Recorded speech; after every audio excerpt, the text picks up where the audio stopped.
সীতানাথ প্রেমানন্দে একবারে হরি হরি বল। জয় গৌরী সীতানাথ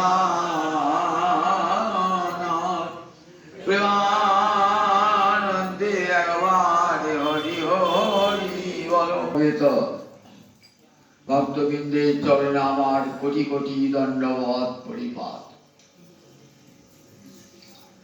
গৌরানন্দ সরস্বতী তার চৈতন্য চন্দ্রামৃতমে গৌরহরির অপার করুণার কথাকে বলতে গিয়ে বলেছেন, সংসার সিন্ধু তরণে হৃদয়ঙ্গে যদি সংকীর্তনামৃত রসে রমতে মনশ্চেত প্রেমাম্বুধ বিহরণে যদি চিত্তবৃত্তি চৈতন্য চন্দ্র চরণে শরণং প্রয়াত। সংসার একটা সমুদ্র তুল্য,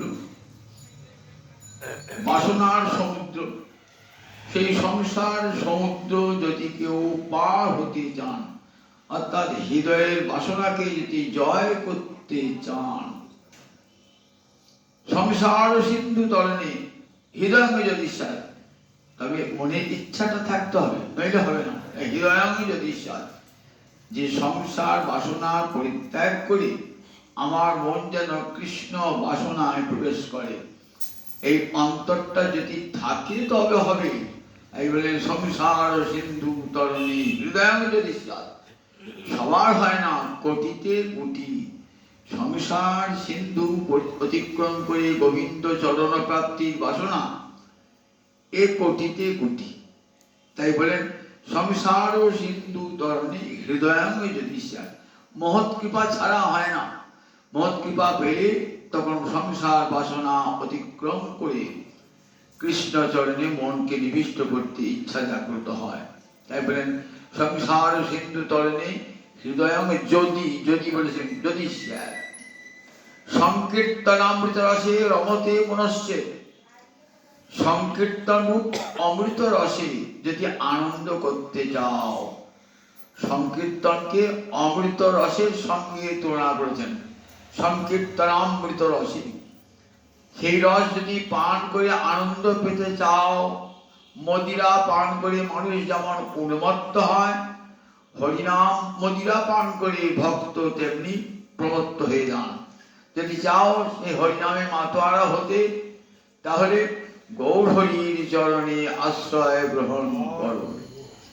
আর প্রেমাম্বুধ বিহরণে যদি চিত্তবৃত্তি, এই নাম করতে করতে কি হবে না, প্রেমাম্বুধ, অম্বুধি মানে সমুদ্র, সপ্তমীর এক বাজে অম্বুধ প্রেম, অর্থাৎ প্রেম সমুদ্রে যদি সাঁতার কাটতে চাও, প্রেমাম্বুধ বিহরণে যদি চিত্তবৃত্তি, যদি এই প্রেম সমুদ্রে সাঁতার কাটতে কারো ইচ্ছা জাগ্রত হয়, নাম করতে করতে কি হবে, আমার গৌরহরির দেওয়া যে নাম, সে নাম লইতে প্রেম হয় বহে অশ্রুধার।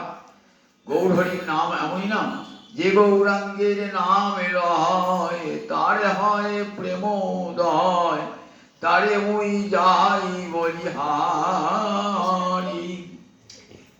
গৌরহরির নামের এত মহিমা যে গৌরহরির নাম গ্রহণ করলে প্রেম লাভ হয়ে যায়। সব যুগেই হরিনাম দেওয়া হয়েছে, কিন্তু গৌরহরির মুখ নিশ্চিত যে হরিনাম, হরি কৃষ্ণ রাম এসব নাম তো ছিল গৌরহরি আসার পূর্ব, কিন্তু সেই নামের মহিমা কলিযুগে এত, এটা আমার মহাপ্রভুর অবদান। কারণ এই নামের সঙ্গে কি পাবো, রাধা রানীর প্রেম। নাম লইতে প্রেম হয় বহে অশ্রুধার। এই যে কৃষ্ণ নাম নিলেন না, সঙ্গে সঙ্গে কৃষ্ণ প্রেমও লাভ হয়ে যাবে। যে প্রেম কত সাধন করে পাওয়া যায় না, যোগী পায় না, জ্ঞানী পায় না, ধ্যানী পায় না, সেই কৃষ্ণ মুক্তি পেতে পারেন। কিন্তু কৃষ্ণ প্রেম সবার উপরে, সেই কৃষ্ণ প্রেম লাভ এত সহজ কথা নয়, তার জন্য কত সাধনের প্রয়োজন। আর সেই কৃষ্ণ প্রেম ছাড়াও কখনো কৃষ্ণলভ্য হয় না। তাই প্রেমাম্বুধ বিহরণে যদি চিত্তবৃত্তি, যদি প্রেম সমুদ্রে নাম করতে করতে যদি কেউ প্রেম সমুদ্রে সাঁতার কাটতে চাও, প্রেমাম্বুধ বিহরণে যদি চিত্তবৃত্তি, তোমার চিত্তর যদি ইচ্ছা, মনের ইচ্ছা লাগে যে আমি প্রেম সমুদ্রে সাঁতার কাটবো, তাহলে চৈতন্য চন্দ্র চরণী শরণানুরাগ, গৌরহরি চরণে শরণ গ্রহণ করুন। সেই গৌরহরি কৃপা অবলম্বন করে কিঞ্চিত হরিকথা শোনালে আপনাদের। এই হরিকথা আমার মহাপ্রভুই পরম দান করেছেন। দুই ভাগবত সঙ্গে করাইল সাক্ষাৎকার, ভক্তিশাস্ত্র ভাগবত, আর যার হৃদয়ে ভক্তি আছে সেই ভক্তের সঙ্গে সাক্ষাৎকার করালেন। যে কলিযুগে এটাই বড় ধর্ম। যদু মহারাজের সঙ্গে কার দেখা? অবধূতের দেখা। দত্তাত্রেয় অবধূত। অবধূত বলছেন, মহারাজ আমার যে চিত্তের প্রসন্নতা দেখছেন, এটা গুরুর কাছে উপদেশের ফল। এবং শুধু উপদেশ শুনলেই হবে না, উপদেশকে আমি জীবনে প্রতিফলিত করেছি। গুরুর উপদেশ তো সবাই শোনে, শাস্ত্রের উপদেশ আমরা সবাই শুনি, আমরা নিজেও 5 জনকে উপদেশ দান করতে পারি, যে শুনছে সেও 5 জনকে উপদেশ দান করতে পারি। কিন্তু উপদেশকে জীবনে প্রতিফলিত করা, সেটাই তো বড় কাজ, সেটা আমরা কেউ পারি না। তারপরে জীবনটা ব্যর্থ, কত উপদেশ শুনে আসি কিন্তু জীবনে তাকে প্রতিফলিত করতে পারি না। বলছে আমার যে দেখছেন এই যে প্রসন্ন, সব চিত্ত সবসময় প্রসন্ন, সংসারে এত শোক দুঃখতা আমাকে স্পর্শই করছে না। তার কারণ আমি যে যে গুরুর কাছে যে যে উপদেশ পেয়েছি না, সেই উপদেশটাই আমার কৃষ্ণ ভজনের সহায়ক হয়ে গেছে। তাই পৃথিবী আমার গুরু, আকাশ আমার গুরু, জল আমার গুরু, সূর্য আমার গুরু, চন্দ্র আমার গুরু, অগ্নি আমার গুরু, অজগর আমার গুরু, আজ বলছেন সমুদ্র আমার গুরু। মহারাজ সমুদ্র আমার গুরু। সমুদ্রের তীরে বসে আছি, দেখছি সমুদ্র কি প্রশান্ত, কত নদ নদীর জল এসে সমুদ্রে প্রবেশ করছে। কিন্তু সমুদ্র যেমন কার তেমনি, তার কোনো বিচলন নাই সমুদ্রে। গ্রীষ্মকালেও যেমন সমুদ্র দেখবেন, আবার বর্ষাকালেও দেখবেন একই সমুদ্র। নদীর জল গ্রীষ্মকালে শুকিয়ে যায়, কিন্তু সমুদ্রের জল কোন সময় শুকায়? কখনো শুকায় না। গীতায় দেখবেন দ্বিতীয় অধ্যায়ে স্থিতপ্রজ্ঞের লক্ষণ বলা আছে। তাতে একটি লক্ষণ বলা ছিলেন আপূজ্যমানম অচল প্রতিষ্ঠান সমুদ্রম আপ প্রবিশন্তি যদ্বৎ তদ্বৎ কামা প্রবিশন্তি সর্বি স শান্তি আপনতি ন কাম কামি। আপূজ্যমানম, একবারে কানায় কানায় ভরে গেছে আপূজ্যমান সমুদ্রের জল, কানায় কানায় সমুদ্রের জল। অচল প্রতিষ্ঠান, তাকে কেউ নড়াতে পারে না। সমুদ্রকে কোটি কোটি নদীর জল এসে পড়ছে, তো তাতে তার কোনো বিচলন নাই, অচল প্রতিষ্ঠান। সমুদ্র আপন জল প্রবিশন্তি যদ্বৎ, সমস্ত নদীর জল এসে সমুদ্রে প্রবেশ করছে, তথাপি সমুদ্রের কোনো বিচলন নাই। গ্রীষ্মকালেও যেমন দেখবেন, বর্ষাকালেও ঠিক তেমনি দেখবেন। বললেন ঠিক তেমনি কেমন হবে? মুনি প্রসন্ন গম্ভীর দুর্বিগাচ্ছ দূরত্বয়। কৃষ্ণ ভজন সতত মনন, গোবিন্দ চরণকে মনন করছেন যারা, তারা কেমন হবেন? ঠিক সমুদ্রের মতন প্রসন্ন চিত্ত, গম্ভীর, তার ভিতরের ভাব বোঝা যায় না। যার চিত্তে কৃষ্ণ প্রেমা করয়ে উদয়, তার বাক্য ক্রিয়া মুদ্রা বিজ্ঞে না বুঝয়। যার চিত্তে কৃষ্ণ প্রেমা করয়ে উদয়, তার বাক্য ক্রিয়া মুদ্রা বিজ্ঞে না বুঝয়। চৈতন্য চৈতামৃত আছে। যার হৃদয়ে কৃষ্ণ প্রেম লাভ হয়েছে, কৃষ্ণ প্রেমের উদয় হয়েছে, তার কথার অর্থ বোঝা যাবে না, তার ক্রিয়াকর্ম বোঝা যাবে না, তাই তার যে মুদ্রা, কখন নাচছেন কখন হাসছেন কি কারণে এটাও বলা যাবে না। যোগীন্দ্র একটা লক্ষণ বলেন, কৃষ্ণ প্রেম যখন হৃদয়ে আবির্ভূত হয় নাম করতে করতে, এবং ব্রত সপ্রিয় নাম ও কীর্তন জাতানুরাগ দ্রুতচিত্ত উচ্চৈ হসত্তথ রৌতি রদিতি গায়তি উন্মাদবদ নিত্যতি লোকবাহ্য। বললেন কেমন? এবং ব্রত নামকে যিনি এই রূপে ব্রত রূপে গ্রহণ করেছেন, এবং ব্রত সপ্রিয় নামক গুরুদেবের দেওয়া যে নাম ভজন, সেটাকে যিনি ব্রত রূপে গ্রহণ করেছেন, নিজের প্রিয় নাম, সেই প্রিয় নাম অর্থাৎ গুরুদেবের দেওয়া যে প্রিয় নাম, সেই নাম গ্রহণ করে করতে করতে করতে করতে কি হয়? কীর্তন, নাম কীর্তন করতে করতে, কীর্তনটা হবে তখন মানস কীর্তন, উপাংশু কীর্তন, বাচিক কীর্তন, 3 প্রকারের কীর্তন হয়। চিৎকার করে হরে কৃষ্ণ বললেন, বাচিক হল। খণ্ড নিয়ে বললেন, উপাংশু হল। মনে মনে বললেন, মানস জপ হল।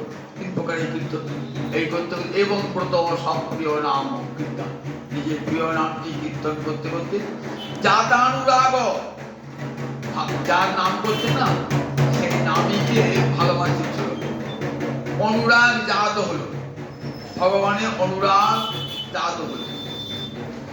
যার নাম করছে সে নামীকে ভালোবাসতে ইচ্ছা হলো। নাম করতে করতে করতে করতে করতে করতে হয়, নাম করাচ্ছে তবে নামীর প্রতি ভালোবাসা এসে যায়। নামী মানে যার নাম, গোবিন্দের নাম করছেন তো গোবিন্দ নামী।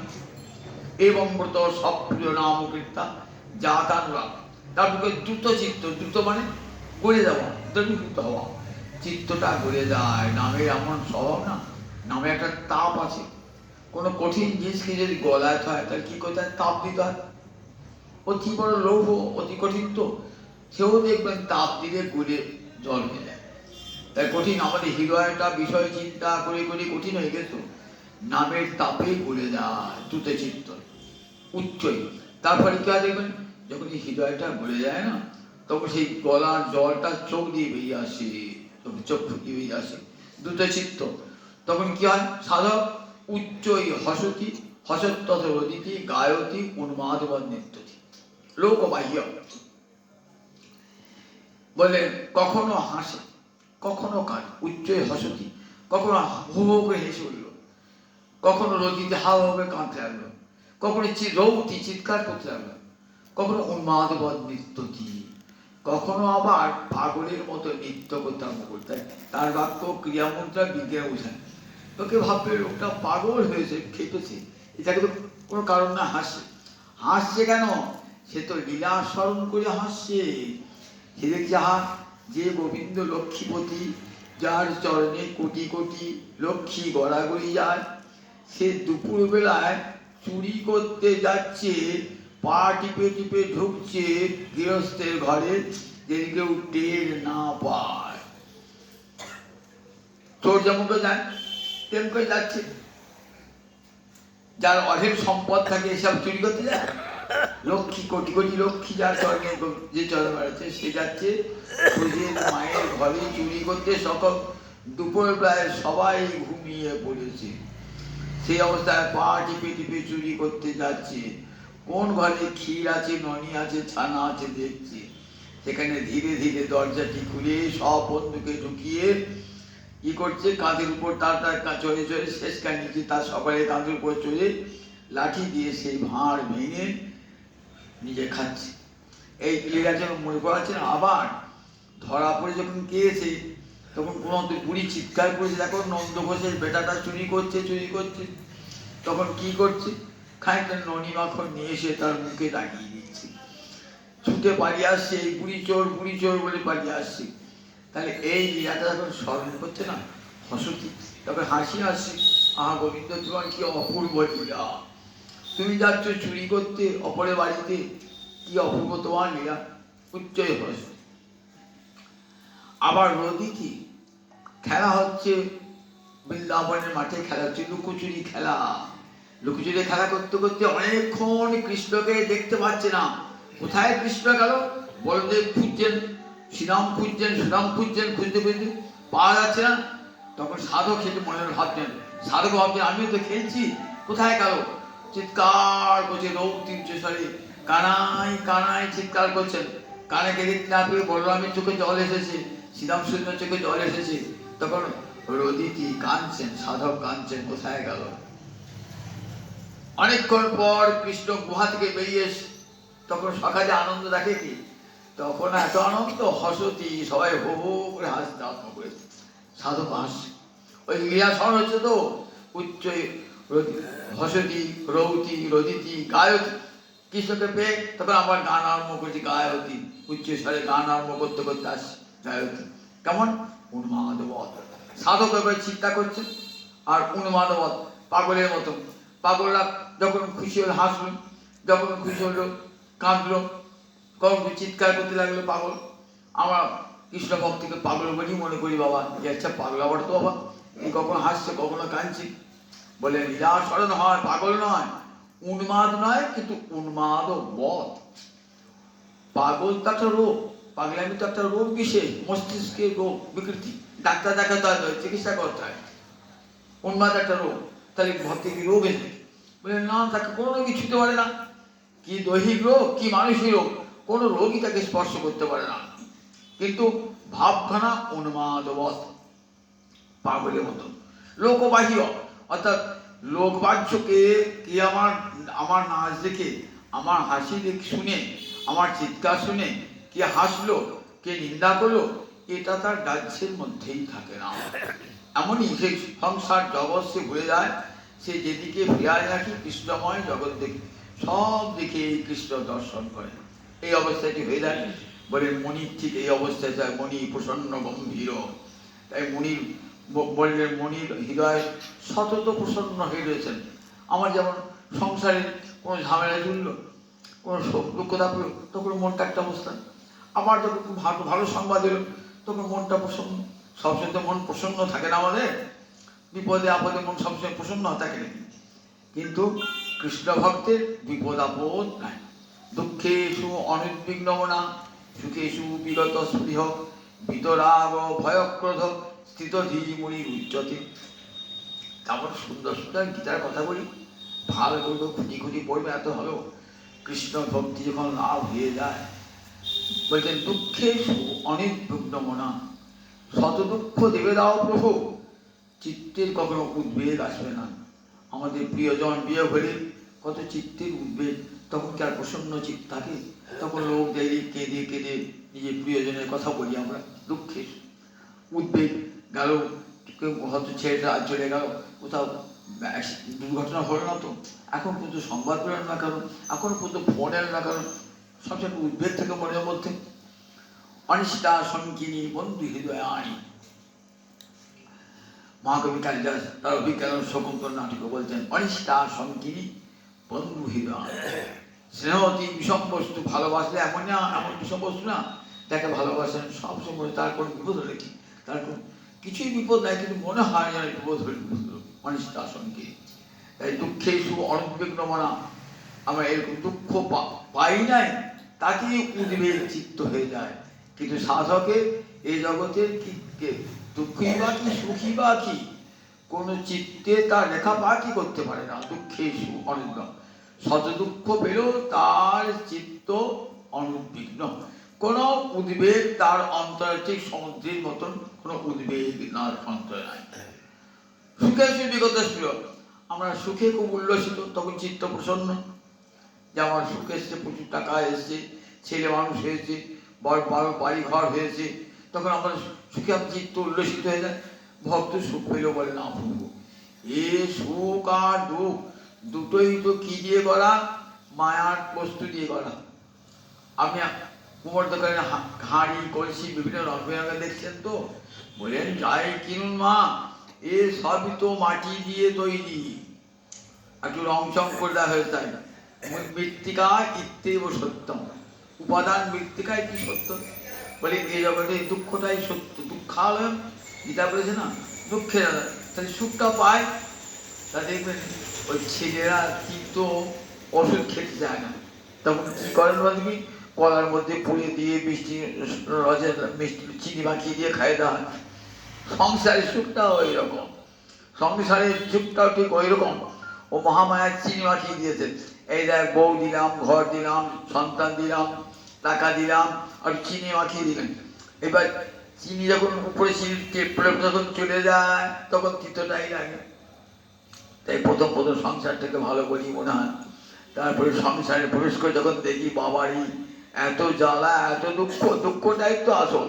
সংসারে ঢুকলাম তখন চিনিটা যে চিনির কঠিনটা যে উঠে গেল না, তখন দেখা গেল ওই তিতটাই বেরিয়ে আসে। সংসারটা ঠিক এরকম মতো হয়ে যায় না, বলে বলে দুঃখালয় মহাসদ। তাহলে এই সংসারের দুঃখটাই আসল উপাদান। কারণ মায়ার জগতে কখনো সুখ পাওয়া, কেউ বলতে পারে সুখী আছে মায়ের জগতে। রাজা প্রজা ধনী নির্জন, যার ঘরে প্রচুর টাকা, 10খানা বাড়ি আছে, 20খানা গাড়ি আছে, 20 কোটি টাকা, 100 কোটি টাকা, 1000 কোটি টাকা আছে, তাকে জিজ্ঞাসা করো তুমি সুখী? বলো না না, আমার চিত্ত সুখে নাই। কখনই এই জগতে সব ন বিদ্যে ন তর্পণীয় মনুষ্য। কঠোপনিষদে যম নচিকেতা সংবাদ আছে।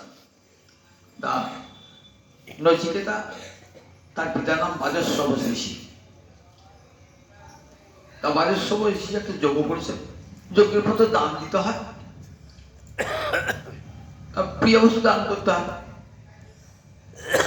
ছেলের কাছে বসাচ্ছে, ছেলে বলছে বাবা, দেখছেন বাবা কত বৃদ্ধ গাভী দান টান করলো। তখন বলছে বাবা, ছোট্ট ছেলে, বাবা যজ্ঞে তো দান করতে হয়, প্রিয় বস্তু দান করতে হয়, সবচেয়ে ভালো বস্তু দান করতে হয়, তবেই তো দানের মহিমা থাকে।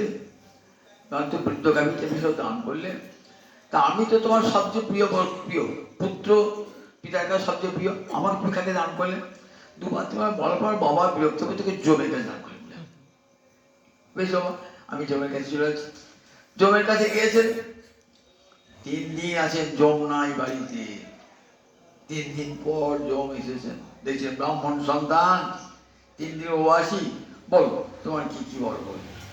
বলছি প্রথম বর হলো আমার বাবা আমার উপর অপ্রসন্ন হয়েছেন, আমার বাবা যেন আমার উপর সন্তুষ্ট। প্রীতম আমি ফিরে গেলি। বলে বেশ। আর আমার নামে একটা যজ্ঞের অগ্নির নাম হোক, নাচিকেত অগ্নি। আর তৃতীয়বার কি জানেন, মৃত্যুর পর আত্মা কোথায় যায়? বলে এ কথা বলে তোমার ও দুটো বর আমি পূরণ করলাম, কিন্তু এই বরটা তুমি চেও না, এটা দেবতারাও জানতে পারেন না, করতে পারা যায়। যার আত্মতত্ত্ব জানতে চান, শোনো আমি তোমাকে দেখো, তুমি টাকা পয়সা যা চাইবে সব দিয়ে দিচ্ছি, আমি টাকা পয়সা নিতে আসি নাই। সুন্দরী রমন দিচ্ছি না, তোমাকে একটা সাম্রাজ্য দিচ্ছি না, আমি নেবো না, কিছুই নেবো না। সুবর্ণময় সোনার খুঁড়ায়লা, সোনার সিংওয়ালা গাভী দিচ্ছি, বলে আমি এসব নেবো না। আমি যেটা জানতে চাইছি আত্মতত্ত্ব, সেটা বলো। বলে এই যে পরম বিদ্যা, এই তোমাকে দেবো না। তখন বলছে এত এত ধন পেলে সবাই লোকে আকুল হয়ে গ্রহণ করে, তুমি দেবে না কেন? বলছেন শুনুন যমরাজা, ন বৃত্তি ন তর্পণীয় মনুষ্য, জগতে কেউ সম্পদ নিয়ে সুখী হয় না। তাহলে জগতের অনেক মানুষেরই সম্পদ আছে, তাহলে তারা সুখী হতো। এই জাগতিক সম্পদ কখনো মানুষকে সুখী করতে পারে না। সুতরাং ন বৃত্তি ন তর্পণীয় মনুষ্য, বৃত্তের দ্বারা কখনো চিত্তের প্রশান্তি নেমে আসে না। আমি বৃত্ত চাই না, আমি চাই পরমাত্মা বিদ্যা। যে আত্মা পরমাত্মার কাছে কেমন করে যায় সেটি জানতে চাই। তাই জগতে ধন সম্পদ কোনটাই তো সুখের হয় না। জগৎ সবটা দুঃখালয়, গীতা পরিষ্কার করে বলছেন দুঃখালয়ম অশাশ্বত, কিন্তু দুঃখের আলয়। এখানে যদি কেউ সুখ পাওয়ার ভরসা করে তাহলে সে তো ভ্রান্ত। কোনোদিন দুঃখের আলোয় কখনো সুখ পাওয়া যায়? কখনো সুখ পাওয়া যায় না। যদি বা সুখ পাওয়া যায় অশাশ্বতম, বলে সেটা থাকে না। শাশ্বত মানে নিত্য, অশাশ্বত মানে অনিত্য। আজ আছে কাল নেই, দুঃখটাও থাকে না, সুখটাও থাকে না। শুধু কর্মফলের পাওনা, চক্রবৎ পরিবর্তন্তি দুঃখানি চ সুখানি চ। একটা মানুষের জীবনে সবসময় দুঃখ থাকে না, দুঃখটা ঘুরতে ঘুরতে আবার সুখে পরিণত হয়ে যায়, আবার সুখটা ঘুরতে ঘুরতে দুঃখে পরিণত হয়ে যায়। তাই দুঃখ চক্রবত পরিবর্তনটি, চাকার উপরটা একবার নিচে নামছে, নিচেটা আবার উপরে উঠছে। এমনি করে মানুষের জীবনে সুখ দুঃখ আসবে। কেমন করে? ঠিক কর্মফল ভোগে যখন সব আমার প্রারব্ধ কর্ম আছে, যখন ফলোন্মুখ হবে, হয়তো এখন আমার প্রারব্ধ কর্ম ভালো, তাই এখন দেখা যায় আমার খুব চারিদিকে আমার নানা রকম সুযোগ আসছে, অর্থ আসছে, বিত্ত আসছে, শেষ হয়ে গেল, সে ফলটা শেষ হয়ে গেল। এইবার আবার সঞ্চিত সব আছে, জমা আছে, এইবার দেখা গেল দুঃখময় ফল ভোগ। হঠাৎ জীবনে লোকটার জীবনে এত শান্তি, এত হঠাৎ একটু বিপর্যয় লোক। এবার দ্বিতীয় ফল শুরু হয়েছে, তখন দেখা গেল হঠাৎ জীবনে বিপর্যয় ঘটে গেল। এত সুখ শান্তি সংসার, সংসার হঠাৎ যেন কোনো কি ঘটে গেল, একবারে সব উল্টি পাল্টে গেল। কর্মফল ভোগেছেন তো, তাই কখনো দুঃখ আসে, কখনো সুখ আসবে, এমনি করেই আসবে বিপর্যয়। আবার সেই দুঃখটাও কিন্তু চিরদিন থাকবে না, সেই দুঃখটা আস্তে আস্তে আস্তে আস্তে বিলীন হয়ে যাবে, আবার নতুন করে হয়তো সুখ এলো। এমনি করে একবার সুখ দুঃখের আঘাত আসবে, তখন তো জীবের চিত্তে জিজ্ঞাসা আসবে যে কেমন করে চিরস্থায়ী সুখ লাভ করা যায়, যত দুঃখকে ধ্বংস করে কেমন করে চিরস্থায়ী সুখ লাভ করা যায়। বলেন মুনি জানে এটি চিরস্থায়ী সুখ কাউকে পাওয়া যায়, প্রসন্ন গম্ভীর দূরত্ব দুর্বিকাচ্ছ। বলেন দেখো মুনি তাই চিত্ত প্রসন্ন, কৃষ্ণ ভক্তি অন্তরে গেলে কেমন হয়, অন্তর চির প্রসন্নতায় ভরা হয়ে যায়। প্রসাদে সর্বদুঃখানাং হানি, গীতায় বলেছেন তো, সব দুঃখ বিনাশ হয়ে গেল। চিত্ত যে প্রসন্ন হয়ে গেল, তখন সমস্ত দুঃখে হানি হয়ে গেছে বলতে চিত্তে প্রসন্ন, আর কোনো শোক দুঃখ আপনাকে আর স্পর্শ করতে পারবে না। তত্র কমহ কশোক একত্তম অনুপশ্যত। মহারাজ অম্বরীশ, রাজর্ষি ভরত, প্রহ্লাদে দেখুন, এত দুঃখেও তাদের চিত্ত বিচলিত হয় নাই, কেউ পারে না বিচলিত করতে। প্রহ্লাদের জীবনে কত দুঃখ পেয়েছে, কিন্তু চিত্ত বিচলিত হয়েছে। যদি চিত্ত বিচলিত হতো তাহলে তার কৃষ্ণ নাম স্মরণ করতে পারতেন। এত দুঃখ তাপের মধ্যে প্রহ্লাদের মতন দুঃখ তাপ তো আমরা জীবনে কেউ অত পাই না। নিজের পিতা তাকে দুঃখ দিচ্ছে, সমুদ্রে জলে ফেলে দিচ্ছে, মাটির তলায় পুঁতে দিচ্ছে, বিষধর সাপের কাছে ফেলে দিচ্ছে, নিজের পিতা হয়ে। দেখুন তা তো সবসময় প্রহ্লাদ স্মরণে, সবসময় গোবিন্দ চরণে স্মরণ মন্ডা, কেউ তাকে বিচলিত করতে পারছেন না। মহারাজ অম্বরীশ সামনে বৃদ্ধ এসেছি, টলছেন না, সমুদ্র যেমন টলে না, কি সুখে কি বিপদে কি সম্পদে কোনো অবস্থাতেই টলেন না, সর্বাবস্থায় সমান অবস্থায় রয়েছেন। এত সুখ এলো রাজর্ষি ভরতের জীবনে, টলাতে পেরেছেন কৃষ্ণ ভজন থেকে, যে না বাবা পড়ে গিয়ে কি হবে, এখানে স্ত্রী পুত্র নিয়ে সুখে সুখে সংসার করো, ভালো লাগলো না ফেলে দিতে পারে। আমাদের রঘুনাথ দাস গোস্বামী এত সুখের সংসার, কে যাবে বনে জঙ্গলে, বৃন্দাবনে বনে জঙ্গলে, রঘুনাথ দাস ছিল রূপ সনাতন সুখের সংসার ছেড়ে দিয়ে ঘরে সুন্দরী পত্নী, প্রচুর টাকা, কত সুখী ভোগে বিলাস রয়েছেন, কই ছেড়ে চলে গেলেন, কারণ সব সুখ দান করতে পারে নাই। এত সংসারে ঐশ্বর্য, এত সুন্দরী পত্নী, কোনোটাই সুখ দান করতে পারেন নাই, চলে গেলেন বৃন্দাবনে, গিয়ে পড়ে রয়েছেন, কিন্তু চিত্ত প্রসন্ন হয়ে রয়েছে, চিত্ত প্রসন্ন। তার যখন দুঃখ নাই, গাছতলায় পড়ে আছেন, হা কৃষ্ণ বলে কাঁদছেন, হা রাধে বলে কাঁদছেন, বৃন্দাবনে পথে পথে ঘুরে বেড়াচ্ছে, চিত্ত প্রসন্ন। রাজমন্ত্রী ছিলেন, তাও চিত্ত তো প্রসন্ন হন নাই। আজ বৃন্দাবনের পথে ঘুরে ঘুরে হা কৃষ্ণ হা গোবিন্দ বলতে বলতে যখন পথে বেড়াচ্ছেন, কোনদিন খাবার জুটছে কোনদিন জুটছে না, কিন্তু চিত্ত কেমন, চিত্তে এতটুকু মালিন্য নাই, পরমানন্দে ভজন সাধন করছে, ভজনে কৃষ্ণ ভজনে এত মাধুর, এত মাধুর। দেখ উনি প্রসন্ন গম্ভীর বলেন। এই সমুদ্র দেখে আমি সমুদ্রকে বললাম, সমুদ্র আমি দেখ কত নদী জল তোমায় ঢুকছে, তোমাকে গ্রীষ্মকালেও দেখলাম যেমন, আবার দেখছি বর্ষাকালেও ঠিক তেমনি। তখনই মনে মনে ভাবলাম, মুনি সমুদ্র আজ থেকে তুমি আমার গুরু হয়ে গেলে, গুরু হয়ে গেলে। কত নদীর জল তোমার ঢুকলো বর্ষাকালে, তুমি তো যেমনকার তেমনি আছো। আবার প্রখর গ্রীষ্মে সব শুকিয়ে গেল নদী এলা, তুমি যেমনকার তেমনি আছো। তেমনি আমি শিক্ষা পেয়ে গেলাম, যত সুখ আসে আসুক, যত দুঃখ আসে আসুক, কৃষ্ণ ভক্তির চিত্ত বিচলিত হবে না। আমার গম্ভীর, তার হৃদয়ের কথা কেউ জানতে পারে না। কৃষ্ণাক প্রেম হৃদয়ে ভরিয়া, মনির হৃদয়ে যে এত ভালোবাসা, গোবিন্দ ভালোবাসেন, সেটা কাউকে জানতেও দেন না। আমরা এই ব্যবসা ভালোবাসা করে কত কেউ বলে, আমি জানো তো আমি সব তীর্থ ঘুরছি বৃন্দাবনেতে, সব বৃন্দাবন থেকে আরম্ভ করে ভারতবর্ষ তীর্থ করছি, সব তীর্থে আমি 1,00,000 মালা জপ করি। কত বড়াই করে বলি না, বড়াই করে বলি তো। কিন্তু দেখুন, যারা সত্যিকারে ভজন করেন তারা সবসময় ভজন লুকিয়ে রাখেন। রাখো প্রেম হৃদয়ে ভরিয়া। আমাদের নর্তন দাস বলছেন প্রেম ভক্তি চন্দ্রিকায়, অন্য গোল গন্ডগোল না করি হোক উতরোল, রাখো প্রেম হৃদয়ে ভরিয়া। ভগবানকে ভালোবাসো, তার জন্য এত জানান দিতে হবে কেন? সে তো মনে মনে। ভগবান তোমার অন্তরে বিহারী, তিনি তো আমার অন্তরেই জানতে পারবেন আমি তাকে ভালোবাসি কিনা। অন্তরেই জানতে পারবেন। আমি অন্তরে তাকে ভালোবাসলাম না, বাইরে লোক দেখানোর জন্য হা কৃষ্ণ বলে কাঁদলাম, চোখে জল ফেলালাম, সে তার ভক্তি নয়। বলেন অন্তরে বিহারী, আমার অন্তরটা দেখেন, আমি সে অন্তরকে ভালোবাসছি কিনা। অন্তরে অন্তরে রয়েছেন যিনি, তাকে সবাইকে ফাঁকি দিতে পারেন, কিন্তু গোবিন্দকে ফাঁকি দিতে পারেন না কখনো।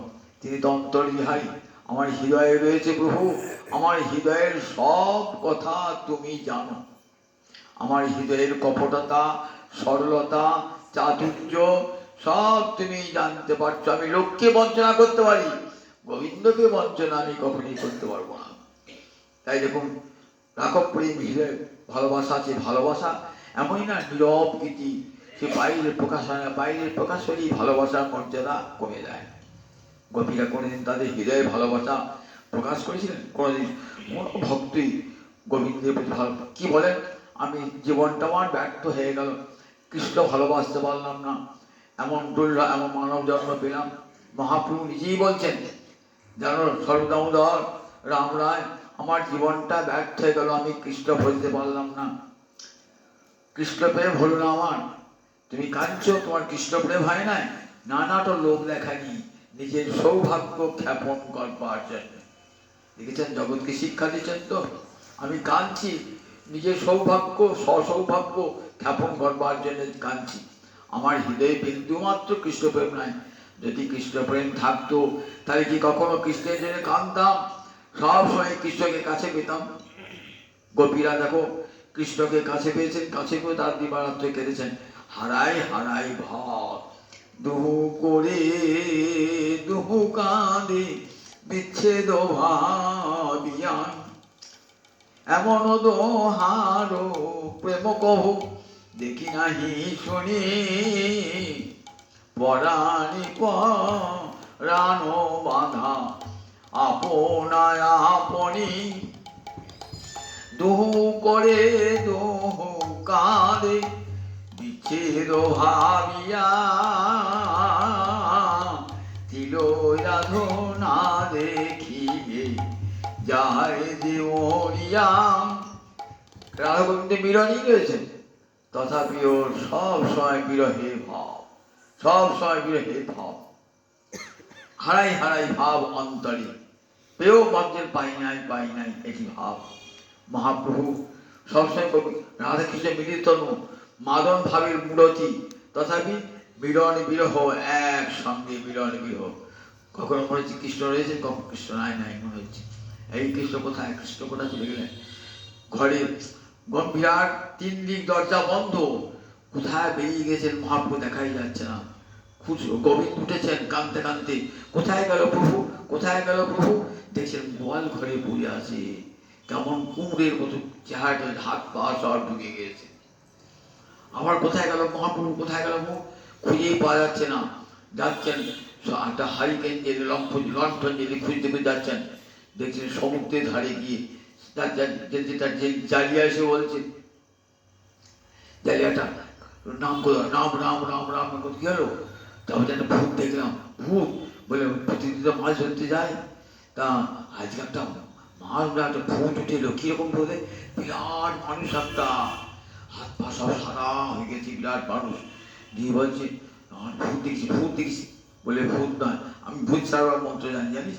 দিয়ে কানে হরিনাম দিয়ে বলে যাও, কই টাকা দিন ওকে। এ দেখছি মহাপ্রভু পড়ে আছেন, সমুদ্রের জলে ভাসতে ভাসতেছেন, জালিয়ার জালে উঠেছেন। কেমন প্রেমের বিকার দেখছেন, একবারে হাত পা বড় বড় হয়ে গেছে, ঠান্ডা কেমন হয়ে গেছে, একবারে সাদা হয়ে গেছেন। অনেক পর কানে কৃষ্ণ নাম দিয়েছেন, সঙ্গে সঙ্গে আমার মহাপ্রভু আবার হরে কৃষ্ণ বলতে বলতে উজ্জীবিত হয়েছে। এমনি করে গম্ভীর ভিতরে কত কেঁদেছেন। যিনি রাধা কৃষ্ণের বিরত মূরতি, তিনিও কেঁদেছেন, জগৎকে শিখেছেন। দেখো সবসময় ভাববে, অভাবটা মনে রাখবে, যেন কৃষ্ণ পায় নাই, কৃষ্ণ পায় নাই। রামদাস বাবাজি বলতেন, এ দেখো ভিখিরি যদি মনে করে যে আমার ঝুলি ভর্তি হয়ে গেছে না, আর সে ভিক্ষা করবে না। সবসময় ভিখিরি ভাববে আমার ঝুলি ভরে নাই, তাই সে 5টা দুয়ারে ভিক্ষা করতে যাবে। ঠিক তেমনি করে ভাববেন, আমার কৃষ্ণ ভজন হলো না, আমার মানব জীবনটা ব্যর্থ হয়ে গেল। এমন সুন্দর মানব জন্ম দিলেন ভগবান, সেই জীবন আমি কৃষ্ণ বলে কাঁদতে পারলাম না। ভক্ত এত উঁচুতে উঠো, সব সময় ভাবেন যে আমার কৃষ্ণ ভজন হলো না, আমার কৃষ্ণ ভজন হলো না। সবসময় হৃদয়টাকে খালি খালি বলে মনে হয়। এটি ভক্তের ভাব।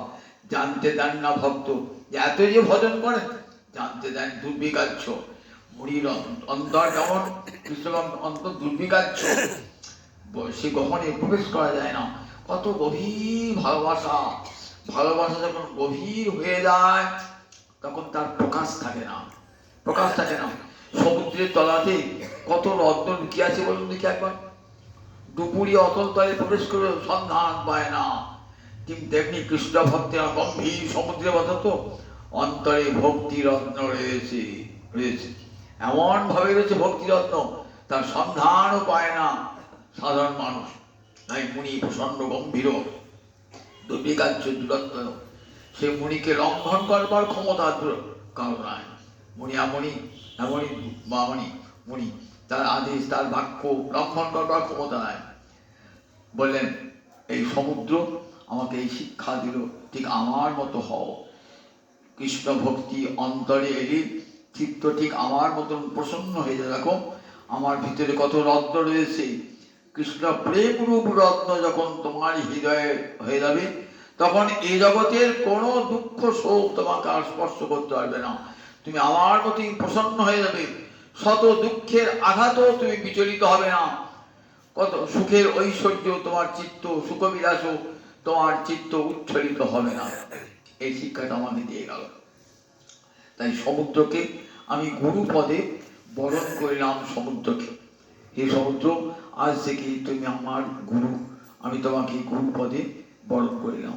এমনি করি যদু মহারাজ সালেন, মহারাজ সমুদ্র একটা আমার আর আর যাবে আর যাবে বন্ধ করতে সমুদ্র আমার। বলছে মহারাজ একদিন বসে আছি, দেখলাম হঠাৎ আলো একটা অগ্নিশিখা দাউ দাউ করে জ্বলছে, একটা পতঙ্গ ছুটে গেল, ছুটে গিয়ে আগুনে পড়ে সংযোগ পুড়ে মরে গেল। আমি ভাবলাম পতঙ্গ আজ থেকে তুমি আমার গুরু, আজ থেকে তুমি আমার গুরু। রূপাসক্তির নাশ হেতু, রূপের প্রতি যদি আসক্তি হয় তাহলে সেটা বিনাশের কারণ হয়ে যায়। কারো রূপের প্রতি তো আসক্তি হয় না, তাহলে তার বিনাশ হয়ে যায়। এক একটা প্রাণীর এক একটা ইন্দ্রিয় খুব সবল। পতঙ্গের দৃষ্টিশক্তি এত প্রবল না, রূপ দর্শন করে সে ঝাঁপিয়ে পড়ে, তাই তার পতন হয়ে যায়। হাতির যেমন মাতঙ্গ, মাতঙ্গ পতঙ্গের পর মাতঙ্গ, মাতঙ্গের কি হয় না স্পর্শ সুখ, ত্বকের স্পর্শ সুখ। ওরা কি চায়, হস্তিনীর অঙ্গের স্পর্শ চায়। তা হাতিকে ধরবার জন্য কি করে, যারা হাতি চোর, বনে বনে হাতি চোর করে তারা কি করে, সঙ্গে একটা হস্তিন থাকে, খাল কেটে দেয় একটা বড়, খালের অন্য প্রান্তে হাতি হস্তিনী থাকে। হাতি ছুটে যায় ওই হস্তিনীর অঙ্গের স্পর্শ সুখ লাভ করা তৈরি, তখন দেখে না খাল আছে কি নাই, একবার পড়লো খালেতে, হাতে ধরা পড়ে গেল। তাহলে স্পর্শ সুখ লাভ করতে গিয়ে হাতিটা ওই শিকারীর হাতে ধরা পড়ে গেল। তার বিনাশ নিয়ে এলো, স্পর্শ লাভ করেছিল। কুরঙ্গ মানে হরিণ। হরিণের কানটা খুব খারাপ, ওর মধুর শব্দ শুনতে ভালোবাসে। হরিণ শিকার করার বাজে কি যায়, ব্যাসের এমন সুন্দর করে বাঁশি বাজায় না, ছুটে আসে হরিণ, যে জাল পেতে রেখে দেয়, আর সঙ্গে সঙ্গে জালের ধারা পড়ে যায়, হরিণটাকে সে করে চলে এলো। ভৃঙ্গ ভ্রমর, ওদের নাসা গন্ধ এমন না, নাকটা আমার এমন না, গন্ধ পেরিয়ে ছুটবে। ওই গন্ধ পেরিয়ে ছুটবে, ফুলের ফুল ফুটেছে তো, পদ্ম ফুল ফুটেছে, পদ্ম ফুলে গিয়ে ভৃঙ্গ আটকে গেল। মধু খেতে খেতে মধু খেতে খেতে মধু খেতে খেতে যেই সকাল হয়ে যায়, যখন যেই সন্ধ্যে হয়ে যায়, তখন দেখবেন সব পাপড়িগুলো গুটিয়ে নিয়েছে, নিঃশ্বাস বন্ধ হয়ে ভ্রমরটা মরে পড়ে আছে। তাহলে ওই নাসার গন্ধ তাকে কি মৃত্যু নেবে। তাহলে এক আবার রস, মাছ দেখবেন তারা কি খায়, রসভোজী, তাদেরকে ধরবার জন্য কি করে, টোপ দেয়, টোপ মসজিদে টোপ দেন, সেটা খাবার জন্য মাছ মনে করে ভালো খাদ্য পেয়েছি, খেতে এসে ওই গলায় দিতে গেল, মৃত্যু হয়ে গেল। তাহলে এক একটা ইন্দ্রিয়ের জন্যে, রসনার জন্য মাছের মৃত্যু, পতঙ্গের মৃত্যু হলো চোখের জন্য, চোখ ইন্দ্রিয়টা প্রবল, মাতঙ্গের মৃত্যু হলো ত্বকের জন্য, স্পর্শ সুখ পাওয়ার জন্য, হরিণের কানের জন্য, এক ইন্দ্রিয়ের জন্য, ভৃঙ্গের নাসানন্দের জন্য, মিল মাছ তার হলো রসনার জন্য। তাহলে এক একটা ইন্দ্রিয়ের জন্য পতন হয়ে যাচ্ছে এক একটা প্রাণী। আর মানুষের আমাদের পাঁচটা ইন্দ্রিয় একবারে সবল, পাঁচটা ইন্দ্রিয়, যাহলে একটা ইন্দ্রিয় পতনে যায়, আর মানুষের পাঁচটা ইন্দ্রিয়ই সবল।